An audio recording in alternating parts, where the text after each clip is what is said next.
One of the early themes of 2026 is that several states have been going on an unholy crusade to destroy 3D printing in the name of keeping you safe from gun violence. The latest state to jump on that bandwagon is going to be New York.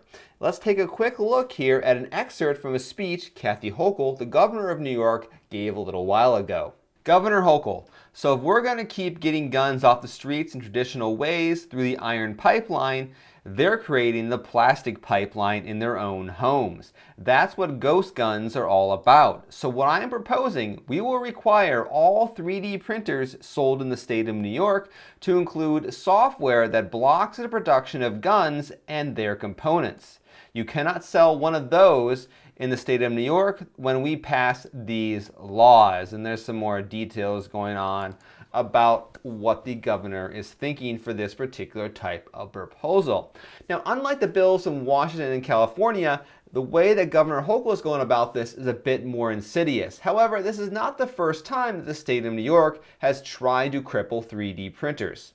So last year, I made a video talking about how New York hated 3D printers back then, and yes, they were trying to stop ghost guns, but what they're going to do in this case is not cripple the devices, but instead they're going to require you to go through a firearms background check to actually purchase a 3D printer in the state of New York. Fortunately, this bill got shut down like it deserved to be shut down. When comparing this bill that's in New York with the ones that went through Washington and California, big picture wise, they're all kind of the same thing, but there are some unique differences to this New York bill. And sadly, I think looking at some of the details here, I believe that Kathy Hochul may have more trust in the Chinese Communist Party than she does in the citizens of New York. But before we get to those details, if you are watching this video, I'm going to assume you are a fan of 3D printing, and I'm currently running a crowdfunding campaign for my next set of 3D printable fractured colony gaming miniatures, which are a set of 4 32mm scale miniatures designed for filament-based 3D printers. Right here in my hand is the Snarl Hog. It's one of the smallest little guys because it's actually a remotely operated vehicle. Well, it's semi-autonomous, and it goes alongside this guy right here, the Pitbull main battle tank, and you can learn more about how those guys work together over at the crowdfunding campaign. So if you're interested in 3D printable tabletop gaming miniatures, check out the link to my set of Fractured Colony miniatures down in the description below, or head over to fracturedcolony.com for more details. All right, shameless self-promotion over. Let's take a look at this bill. So we're going to start here in Part C, Subpart B of the bill. And now you're thinking, wait a minute, this is embedded in something?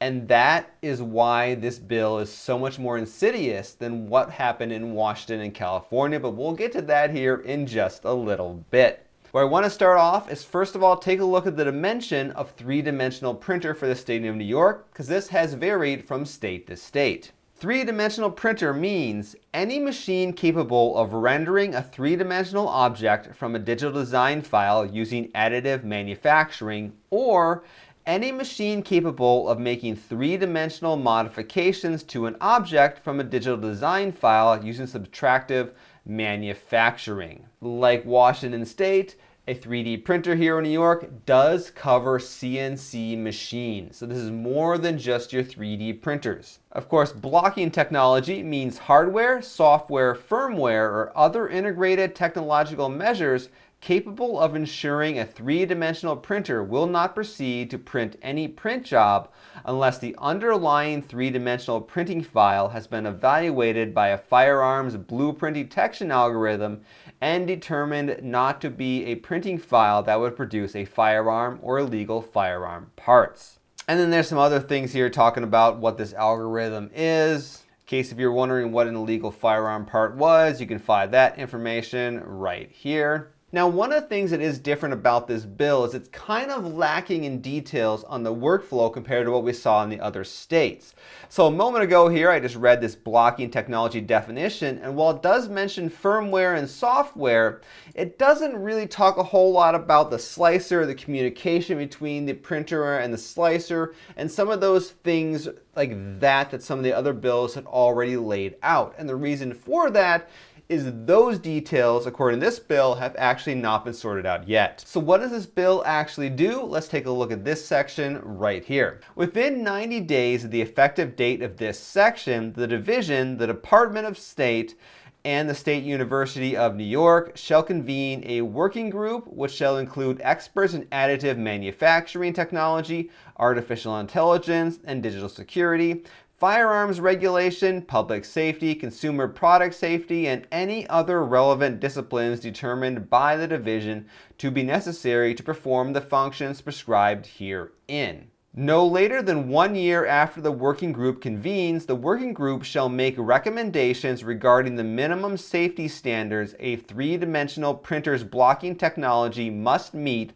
in order to comply with the requirements of Section 396 quadruple E of the General Business Law. Such recommendations shall address, at a minimum, available and appropriate types of blocking technology, including minimal performance standards for those technologies, and for firearms blueprint detection algorithms, necessary safeguards to reduce the risk of circumvention of blocking technology, and alignment with existing state and federal law, provided, however, and this is an interesting little line right here, that if the working group determines that it is not technologically feasible to require three-dimensional printers sold in the state of New York to include blocking technology, the working group shall so report, and no regulations shall be required to be promulgated pursuant to this section until such time as the working group determines that it is technologically feasible. So in theory, there could be nothing coming out of this particular part of the bill, but I highly doubt it. And even if there is nothing, like say in a year, this thing is basically in place until somehow, probably until the governor finds the right set of people to tell her that they can go ahead and do this thing now. So then, once the working group has decided, okay, this is feasible and these are the standards, this is what happens next. So within 9 months of receiving the recommendations from the working group, there's a lot of just blah, blah, blah details here that I don't need to read off. Publish rules or regulations establishing performance standards for blocking technology and any other rules and regulations as may be necessary to carry out the provisions of this section. And then there's section B right here. Be authorized to create and maintain a library of firearms blueprint files and illegal firearms parts blueprint files, and maintain and update the library, including by adding new files that enable the three-dimensional printer of firearms or illegal firearm parts. In furtherance of this authorization, the division may designate another government agency or academic or research institution in the state to assist with the creation and maintenance of the file library. The library shall be made available to three-dimensional printer manufacturers, very important point right there, vendors with demonstrated expertise in software development, or experts in computational design or public safety for the development or improvement of blocking technology, blah, blah, blah. I want to talk a bit more about this part about three-dimensional printer manufacturers, and this is kind of my comment talking about the Chinese Communist Party earlier, because maybe Kathy Hochul knows or doesn't know that the vast majority of companies that make 3D printers are based in China. They are Chinese companies, and some of them are large enough such that they have very close ties to the Chinese Communist Party. She is handing over, at least partially, the regulation of checking for firearms to companies that are affiliated with the Chinese Communist Party. And because that means sending what you're printing to them to compare algorithms, she is also requiring you to export American innovation to companies affiliated with the Chinese Communist Party. That is obviously a very serious problem.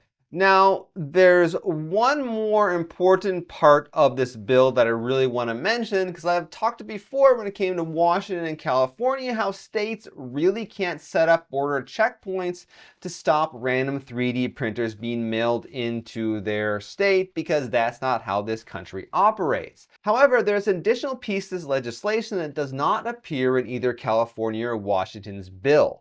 We're looking right here at Section 396 quadruple E, Three-dimensional printers. No person, firm, or corporation shall sell or deliver any three-dimensional printer in the state of New York unless such printer is equipped with blocking technology, and except as provided in subdivision 2 of this section, no such sale or delivery shall be permitted unless the transferee meets in person with the transferor to accomplish such sale or delivery. As used in this section, the terms blah, blah, blah.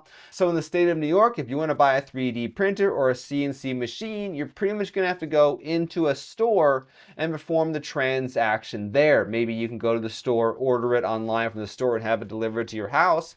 But there still has to be this face-to-face component. Now, things at this point are indeed pretty bad, but here's the point where they get even worse. This bill that I've been reading from here is not specifically a bill dealing with 3D printers. If we read the title, Senate Bill S9005B enacts into law major components of legislation necessary to implement the state public protection and general government budget for the 2026 to 2027 state fiscal year. This is a budget omnibus bill with a bunch of crap crammed into it in order to get it passed while you're trying to fund the state government for a year. This is how governments in the United States get all sorts of stupid things passed in this country by cramming them into some sort of budget bill or something similar, because a lot of times the various members of Congress don't want to vote against these bills because there's lots of negative publicity and of course there's government problems associated with that. So it's a great way to stick in something that's ridiculously stupid and unpopular, like screwing over 3D printing. And that is why this bill is so much more insidious than the standalone bills we saw in Washington and California. So the long story short is New York may actually be successful in passing this legislation because it's crammed into a much, much longer bill for something that's completely unrelated. Oh, that's not the bottom yet. Let's keep going. Oh, I'm at the bottom yet. Welcome how governments in this country now operate. I'm going for a while here, seriously. Granted, I do have the text zoomed in quite a bit so you guys can see it, but still, it went on for a long time there for this budget bill. Fortunately, when it comes to these omnibus bills, chunks of them do get taken out and replaced or modified. So if you do live in the state of New York and you do not like this kind of a thing, please call your representatives and tell them how stupid this part about 3D printers really is. And maybe you can explain to them how 3D printers actually work and why none of this is going to be even remotely practical. Especially bring up the part about how you guys are trusting the Chinese Communist Party more than you trust the citizens of your state. In previous videos of this topic, I've already gone over my opinions as to why gun control is stupid and doesn't work.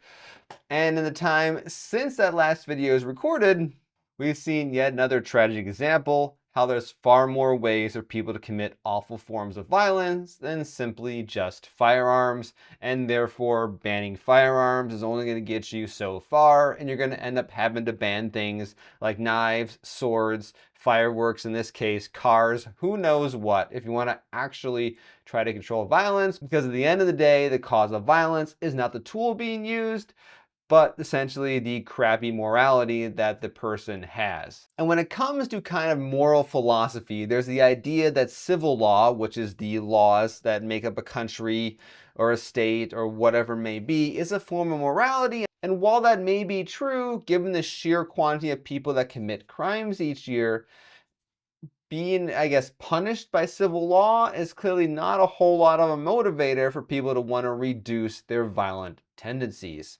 Anyway, of course, this channel is more about tabletop wargaming, but 3D printing is definitely something that's a major part of tabletop wargaming these days. So I'll keep following some of these particular pieces of legislation, and it might be interesting to see if one of them shows up here in Michigan, because it'd be kind of fun to actually talk to legislators about them instead of just telling you guys to do that kind of thing.